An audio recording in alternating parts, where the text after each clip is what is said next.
Good morning, traders and investors. My name is Roger Scott. I'm the senior strategist for WealthPress. It's Wednesday. It's May 4th. The market's going to open up in an hour and 40 minutes. By the time you get to this video, it'll probably be closer to 45 minutes by the time the market opens. But anyhow, so far, that's a strong word for a day. We have the biggest report of the quarter. But so far, the markets are holding up pretty good, actually, after closing yesterday well. Now, typically when markets are really strong in the morning, they tend to close lower. And when markets are lower in the morning, they tend to close higher. But again, today, all bets are off. We've got major earnings. We've got major war. We've got the Fed going rogue. I mean, it's going to be a crazy day. And then plus all that, you've got earnings. You've got earnings on Albemarle today. You've got earnings on Allstate today. AmerisourceBergen, a great stock right here, by the way. Barrick Gold Company, a lot of gold stocks are coming out with earnings too. Borg Warner, Bookings Holdings. I mean, Brinker, CF Industries, this is a stock that we're holding. Energy Company, tons and tons and tons of stocks. Even El Pollo Loco's here, big company on the West Coast. They're a chicken restaurant. Etsy's coming out with earnings today. Ferrari's coming out with earnings. These are all the expectations. Fortinet, stock I was talking about yesterday, is coming out earnings today. Generic is coming out with earnings today. GoDaddy, logistics company, is going to be very important. But the point is, you guys could see Hostess Brands coming out with earnings. Luminance coming out with earnings. Marathon, MRO's coming out with earnings. Big stock right now. Marriott, can't wait to hear what they have to say, especially in light of Hilton's earnings being a little soft. Murphy Oil's coming out, so we've got oil stocks coming out today. PDC Energy, Cuervo, chip maker for the iPad. You've got Realty Income. We talked about this stock. Regeneron, huge stock. Big stock during the COVID pandemic. Sprouts Market, my wife goes there. Shops there. Sturm Ruger, interesting to see if gun sales are picking up. Sunco, another solar energy stock. TripAdvisor, going out stock. Twilio, tech stock. So as you could see, we've got Uber, Yum. And again, I just wanted you to go through these with you just to give you a broad figure. And as you could see, these are the expectations. So I'll just kind of go back up and quickly go through these so you can kind of get an idea if there's a particular stock that you're looking at. So you could see on the right side, these are the numbers that are baked into the stock. You can always rewatch this video and slow this down, but at least you can get a view of all the companies that are coming out. And I'll do a broad earnings report today if you're in my VIP program. Now, put to call ratio, that's the sensitivity of put buyers to call buyers. It's still above 1. And as you guys know, anything above 1 is telling us that there's going to be a strong rally. It's just a matter of time. The more markets are reversion to the mean, especially stocks. So I'm talking about stocks right now. So the more put buyers you get, the buyers, it's like a yo-yo effect. You know, put buyers come in, they go above 1, they take the market to the put side. You have that rubber band stretching, and then it goes the other way. So the point is, it should come back down, and it's been holding up for quite some time. The big report today before the FOMC, and the target is 0.5 basis point. That's what the Fed wants to raise. If they go 1/4 basis point, we should get a really good rally, especially on consumer and tech stocks. If they go 0.75 point, it's going to be ugly. It's going to get real ugly real quick. But 0.5 point is what's baked into this market. And typically after the FOMC, we get a relief rally. Now, before that report, that comes out at 2 p.m. Eastern time, 11 a.m. Pacific time. But before that, at 8:30, right around the time you guys get this video, we'll have international trades in goods and services. And this report gives us a very good idea of how the shippers, the bottlenecks, the COVID in China is impacting international trades in goods and services.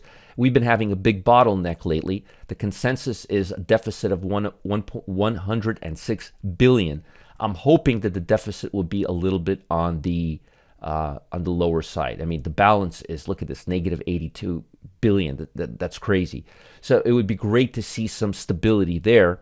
Then we have the FOMC and the Fed chairman talking. Oh boy, I would be very, very careful, and I would be watching the long bond, ticker symbol TLT, or you could look at the futures contract under financials. And if you do that, you can look under the 10-year or the 30-year, one or the other, the 10-year or the 30-year.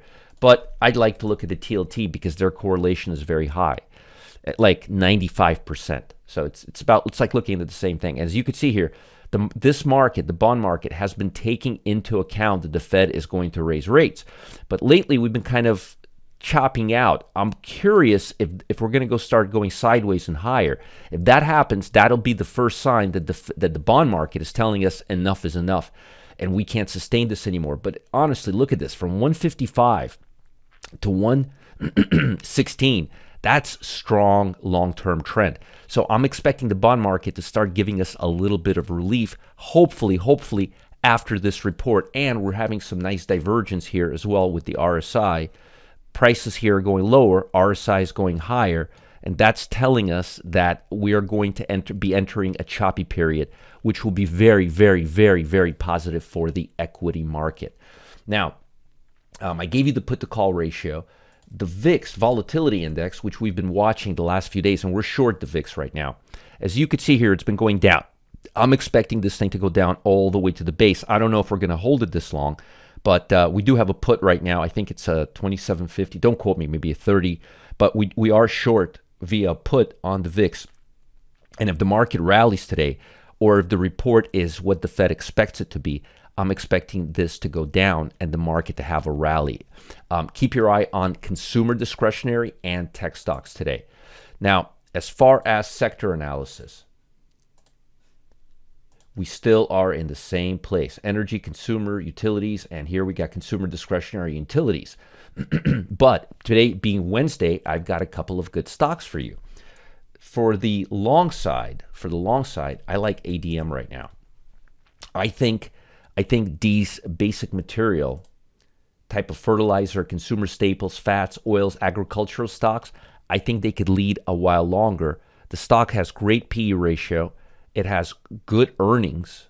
It has good forward-looking statements, and these stocks are hot. Commodity type of stocks are hot right now.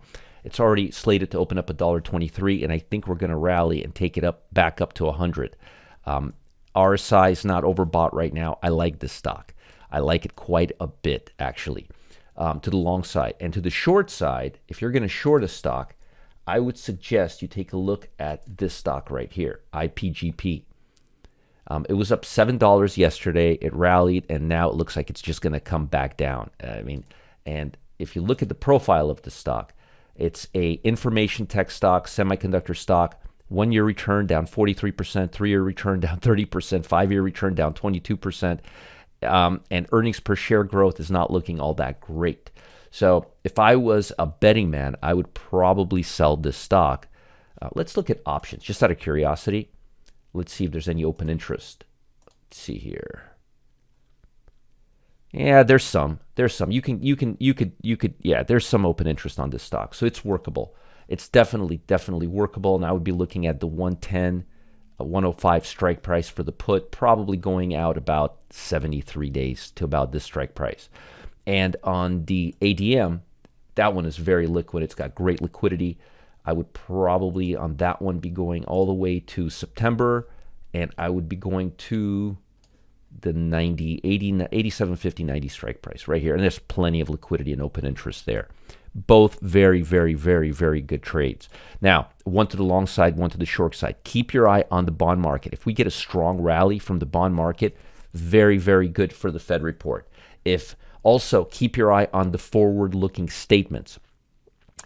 If the Fed says we may have to back off a little bit because of this war with Ukraine, if the Fed starts getting a little sheepish, even if they raise half a basis point, but if they start getting a little sheepish and not talking about future rate hikes and all of this aggressiveness, it's going to be very, very bullish for the market. If they talk about how economy is really slowing down and how they have to take desperate actions and how they're probably going to go 0.75 of a basis point, that's not going to be good for the stock market or the bond market. But keep your eye on the bond market. Today is all about the bond market, interest rates, and financials. But I've got something important for you. The question is, will stocks surge or break down on May 4th? Now, last time I checked, today was May 4th. And typically after the FOMC, we get a little bit of a relief rally historically. But here's how a former $700 million hedge fund manager, Jeff Zananeri, is gearing up for this date. Listen, the Federal Reserve is expecting to have a major move on May 4th. They are going to have a major move today. If it raises rates 0.75, will all hell break loose? If it only raises rates 0.25, will markets soar? No matter what happens, stocks are going to move. But they're going to move, folks, second half of the day. There's no question. And traders got to be prepared to take advantage of it. Click the link below to learn more about Jeff's predictions and how to prepare for a potential big move. You've got to check this out. Jeff has been on fire lately. Tomorrow, top ETF, top option pick. Follow the link below this video to see how a real $700 million ex-hedge fund manager does operate in this market environment. You've got to see this. It's really cool. If you can't find the link, it's in the YouTube Wealth Press channel below this video. And send me some love letters. I want to hear from you. Have I been keeping you out of trouble? Keeping you away from the wild side? Support@marketgeeks.com. I want to hear from you. Bye, guys. Hopefully these videos are really helpful. And I'm hoping the Fed will raise only a quarter and we can have a nice little rally. But we typically do get a relief rally after the Fed FOMC. We'll see how it goes. Bye, guys. Support marketgeeks.com. I'm always here for you. Bye.